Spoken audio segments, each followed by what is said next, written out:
You got more going in you than you can ever begin to realize, the powers that you have within you. You have got to, when you have your plan of action, I suggest that if you're just starting out on some particular goal, give yourself a 3 to 5 year perspective. I'm ending my 5th year, going into my 6th year, before you even look for results. Why? See, we live in a time, ladies and gentlemen, where people want instant gratification.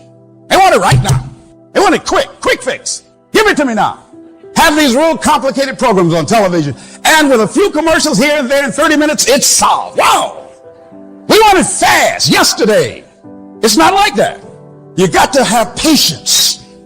You got to know your time is going to come. You got to know that as you are working diligently, meticulously, people are coming by, they can't see it, it's okay. It doesn't matter that they don't see it. What matters is that you see it, and you are anxiously awaiting its arrival. That you're waiting for, because you know it's there. Like Picasso, he knew when he looked at that big boulder, there's an angel in there waiting to be revealed. I'm going to get to it. And that's how you've got to look at your dream. That you're going to get to it. And everybody, see, most people don't have vision, ladies and gentlemen. Most people look at things just the way they are. They judge according to appearances. No. So you've got to have that kind of faith and that kind of vision to know it's there. As you're working diligently every day. Things aren't working out right. It's okay. You just keep right on coming back. Keep right on. Going back to the huddle. Coming back again. People looking at you and saying, hey, why don't you stop? Why don't you try something else? You used to tell me that. Why don't you try something else, Les? Come on, I mean, look how long you've been doing this. Come on. You've never done this before, man. Come on. Give yourself a break. Who's going to pay you that kind of money? You think you people crazy? No.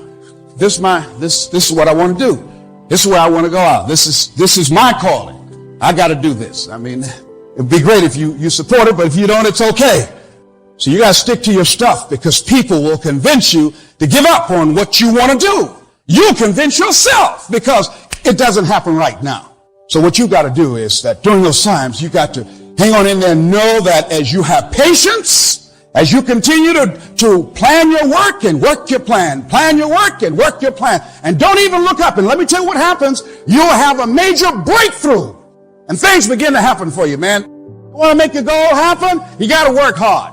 You know what has the highest academic achievement in our school systems in the United States of America?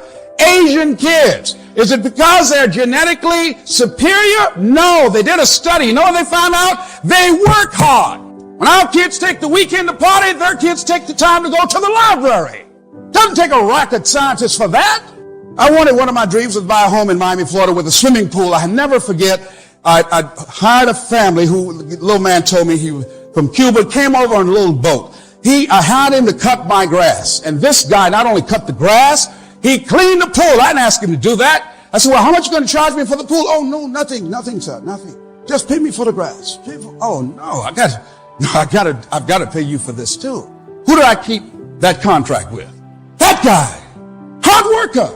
See, if you work and just decide that you're going to do everything you can to make it work. Students who want to improve their grades, you work hard, you get better grades. People who have a talent or skill, you practice, you look at how you're spending your time, and you spend your time working on your stuff. When the time comes for you to go up to bat, I guarantee you're going to bring some home. Pete Rose told a guy one time, said, boy, Pete, you're really lucky, man. He says, you're a lucky guy, so you get that hit. He said, yeah, the more I hit balls in practice, the luckier I get. So as you decide, I'm going to look at my time, how I'm spending my time, because how you spend your time says who you are. What is the center of your life? How much time do you spend working on your dream, working on what you say you want to do? How much time do you spend doing research on it, looking at it, finding out what's happening in the marketplace, finding out what the competition is doing, thinking about how will this be done 5 years from now, 10 years from now? See, we got to start thinking, projecting ourselves ahead. See, ladies and gentlemen, if we strap everybody down in a chair and keep you here for 2 years and don't let you walk, and the day we come and open the door and say, you can go now, I guarantee you won't just be able to stand up and walk out. Why? Because you haven't been walking. Same things with our brains. See, we don't challenge ourselves to think. If we don't challenge ourselves to stretch, if we don't say, come on, tell me what is it I need to be doing, and just keep on till you force yourself to get a breakthrough, till you continue to be in experiences of this nature, to create a shift in your consciousness. When it happens, something happens to you. Ideas start flying around everywhere, and you got to have people around you on that level. So yes, work hard. Develop yourself. Develop your plan of action. Have a backup plan of where you want to go and what you want to do. Become flexible. Be an innovator. Be creative. Take it to another level where it's never been done before. Feel that you are the one. I believe in a leapfrog theory, where you just jump out there and say, I'm the one. Be aware that you're going to have to modify your plan because of new situations. New things will happen, some things that you didn't anticipate. See, if you don't have enough insight or courage to move on when you've outgrown a position and you don't know it, and you don't move on where you're supposed to go to another level, I believe if you're worthy, life will move on you and make you go. Go pursue your greatness. See, people who are choosing their future, these are people saying, wait a minute, life doesn't have to move on me. Or these are people that life has moved on. And they said, hey, okay, if this is what I got to do, then what I'm going to do is I'm going to do it. That takes us to the next step. If it's hard, there's something that you're facing, some decision, you got to make something you're handling, and it's very difficult, very challenging. Here's what I'm suggesting. Face the fact it's hard and go through with it. Do what you got to do. Sometimes, ladies and gentlemen, it will make you cry. Sometimes it will hurt deep inside. A man said that in time of adversity, you don't have an obstacle to deal with. You have a choice to make. That's what you have to do. When it's hard, you have a choice to make. I had a friend that I love very much, and I had a choice to make. It was a hard choice. I had to tell him, don't ever come to my house again. We've known each other since we were kids. I was hard. I had a choice to make. My life was at stake. I was doing everything I could do to help him, and he was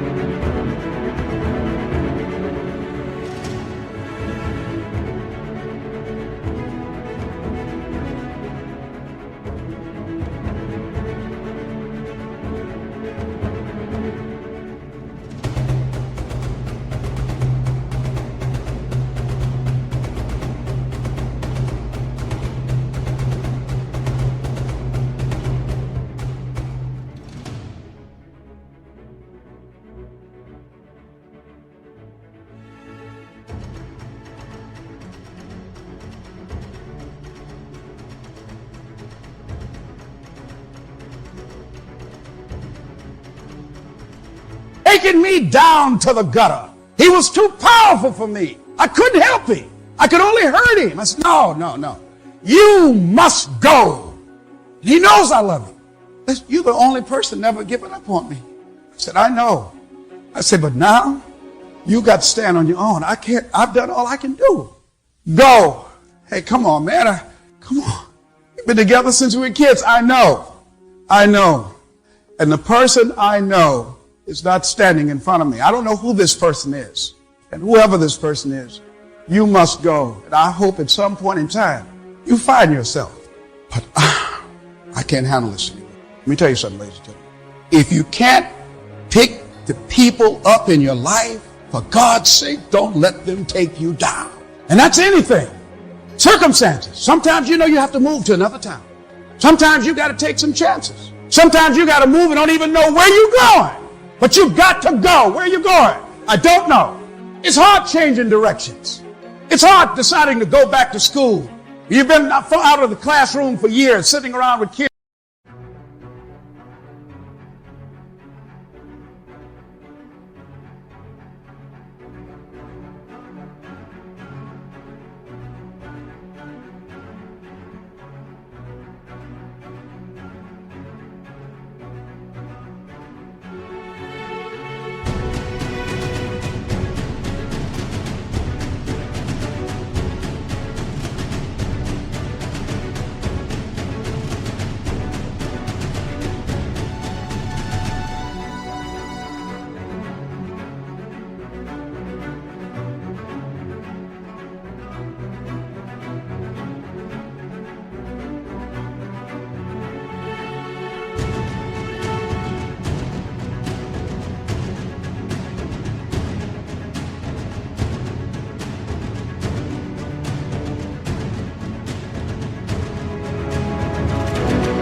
young enough to be your grandchildren. It's hard starting over again, learning a new career. That's hard. To invest the time, lady that I know wanted to be a lawyer for years. So she became married and she had children. All that interrupted her schedule. So a friend of hers said, look here, now that you're divorced, children will be leaving home soon. Why don't you go back to law school? Oh, no. Why? 8 years from now, take 8 years, just too long. I'll be, 38 8 years from now, She said, how old will you be if you don't go to law school? 8 years from now. See, you got to look at it and say, wait a minute, I got some time left here. And I am, with what I got, I'm coming out here, and whatever I have to face, whatever challenges I got to take on, whatever opportunities I want to begin to cap on, I'm willing to do that. It's hard, so what? I got that. I know it's hard. See, a lot of people think that the fact that it's hard discourages them, and they go back, they turn around. Because that's how most people have been programmed. Do the easy stuff. No. You want stuff that's challenging, stuff that will make you stretch, the things, the adventures in life that will introduce yourself to yourself, a part of you that you don't know right now. Because there's more in you, and you know it, you can feel it there. That this can't not just be it. And so you want something that you can stretch out on 7 days a week. Folks will wonder why you got that smile. Look at that walk you got. You come in a room and you light it up. People will sit by you and say, my goodness, what powerful vibration here. Here's something else. You're going to hit a wall. A lot of people, ladies and gentlemen, don't come out here because they don't want to hit the wall. Everybody hits the wall. No one's exempt. There's a period. Let me tell you how it goes. When things are going real good, when you first start off, life is playing with you. Have you had people tell you, oh, you can't do that? I tried it already. Have you ever had people tell people that? Oh, yeah. See, they hit the wall. It didn't work out for them. They hit the wall and they turned around. The wall is painful. It's painful hitting that wall. And I'm saying to you, all of us will hit the wall. Some will choose to go back. There's some small number who, when they hit that wall, they decide, wait a minute. Some people, when they hit the wall, they turn their power down. And they have defeated themselves and their minds and say, I can't do it. But some people hit that wall, boom, and they get mad. Wait a minute. What you doing in my way? You know I'm supposed to be over there? Come on, you got some price to pay. Doesn't matter. I'm supposed to be over there. This kind of person refuses to be denied. This person will come back trying to get round the wall, trying to gotta dig a hole and get under this wall, trying to carve a hole in the center. This person doesn't care about the pain because this person knows something. There's no gain without pain.